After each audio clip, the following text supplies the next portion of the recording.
સ્થાનિક સ્વરાજ્યની ચૂંટણીઓને લઈને ચૂંટણી પંચ દ્વારા તડામાર તૈયારીઓ. વડિયાની 3 જિલ્લા પંચાયત બેઠકો અને 16 તાલુકા પંચાયતની બેઠકો માટે ઈવીએમ રવાના કરવાની કાર્યવાહી શરૂ. પોલીસના ચુસ્ત બંદોબસ્ત તળે શાંતિપૂર્ણ માહોલમાં મતદાન થવાની પ્રક્રિયા તેજ. પ્રિસાઇડિંગ ઓફિસરો સહિતના કર્મીઓ મતદાન માટેના સાધનો ફાળવણી શરૂ કરી. 90 બૂથમાં મતદાન માટે પોલીસના બંદોબસ્ત સાથે કર્મીઓ રવાના થશે. રિપોર્ટર રાજુ કારિયા, વડિયા. આજે ચૂંટણી પ્રક્રિયાના રૂપે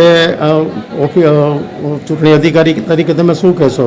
આજનો કાર્યક્રમ જે છે આજે અમરેલી જિલ્લાની વડિયા તાલુકાની 3 જિલ્લા પંચાયતની બેઠકો અને 16 તાલુકા પંચાયતની બેઠકો મળી અને કુલ 90 બૂથના મતદાન અધિકારીઓ, એનો સ્ટાફ, પોલીસ, વાહન વ્યવહાર અને ઈવીએમ ને તમામ વસ્તુઓ આજે અમે રવાના કરી છે.